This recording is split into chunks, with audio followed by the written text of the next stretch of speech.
се главните предизвици во ова поглавје 23 за Македонија?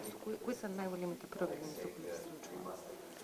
Поглавјето 23 е практично едно од најтешките, ако не и најтешко поглавје за усогласување, од причина што предизвикот наш не е само да ги усогласиме законите со законодавството на Европската Унија, туку да обезбедиме на некој начин одржлива имплементација на тие законски решенија кои што ќе ги направиме.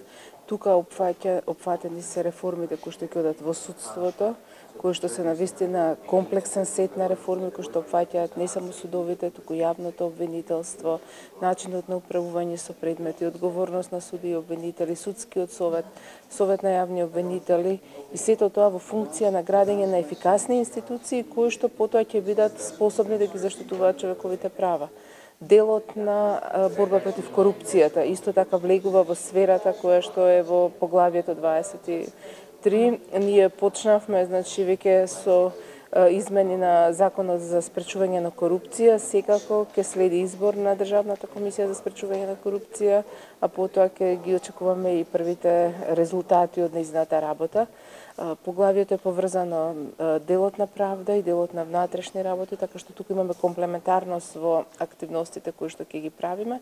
Генерално, градење на систем на владење на право не е едноставна работа, тоа е еден комплексен процес кој што ќе опфаќа многу активности, но пред се да обезбедиме една одржливост на реформите кои што ги правиме. Кои се слабостите на Македонија? Кои се нашите слабости? Значи, нашите слабости се лоцирани во многу извештаи на меѓународната заедница, на Европската комисија, во извештајот на Прибе и неговата експертска група.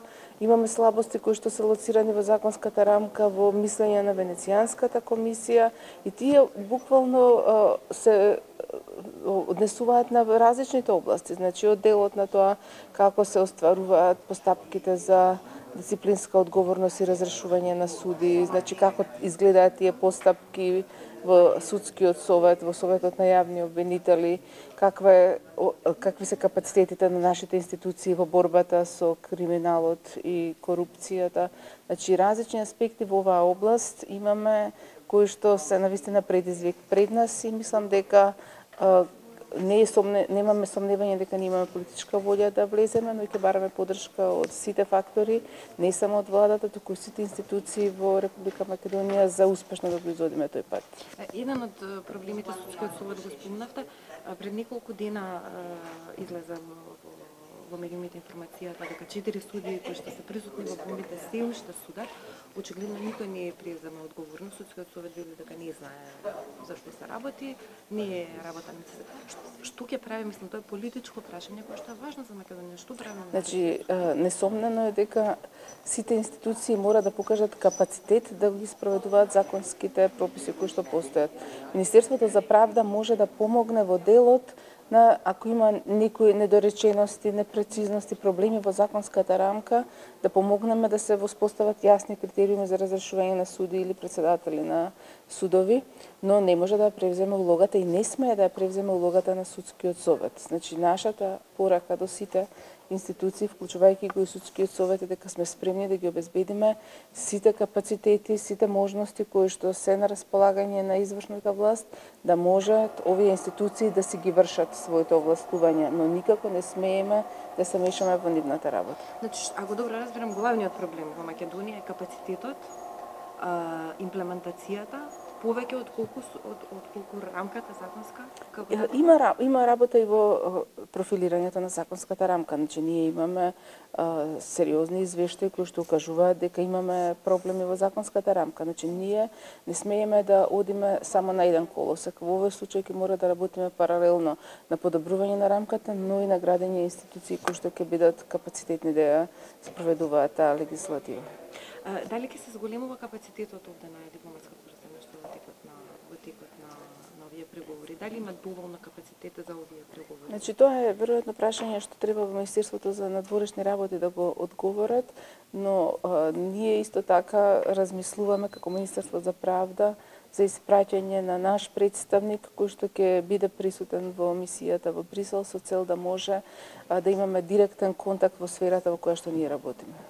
Последно прашање, албанската министерка за правда посочи еден многу интересен предлог во својата презентација, тоа е дека ќе се дуплираат платите на судиите во Албанија. Дали ова е некоја писта размислување кој би било интересно за Македонија во однос на обезбедување на зависност и професионалност на судиите? Значи, во делот на обезбедување на финансиски капацитети за работа на судството, ние размислуваме за одредени корекции кои што би можеле да обезбедат еден тип на независност и непристрасност, но исто така сме свесни дека има еден добар дел од судскиот буџет кој што е доделен на судовите во овој момент не се искористува, така што размислуваме дури да им се помогне на начин со експертска помош, тренинзи како може да ги реализираат средствата кои што им се доделуваат. Зошто не се искористуваат?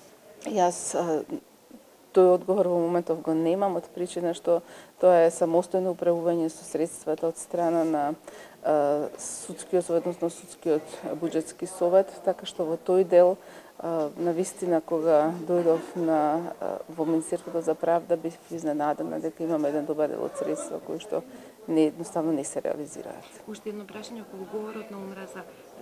Што може да се направи за подобра обука на судиите, на обвинителите во Македонија во однос на препознавање и на реагирање на говор на омраза, кој што станува сериозен проблем? Значи, говорот на омраза е дело кое што веќе постои во кривичниот законник, а ние сега спремаме и измени кои што веќе се објавени на ЕНЕР, каде што се предвидуваат инкриминации дури за дела од омраза, мотивирани од омраза, без оглед врз основа на која основа е таа омраза. Текстот е даден на јавна дебата, ги работевме во поддршка со ОПСЕ. Јас знам дека во изминатиот период ОПСЕ сериозно работеше и на градење на капацитети кај судиите за препознавање на тој говор на омраза. Секако ќе продолжиме со обуки за вкупното казнени дела кои што се поврзани со различните дела од омраза.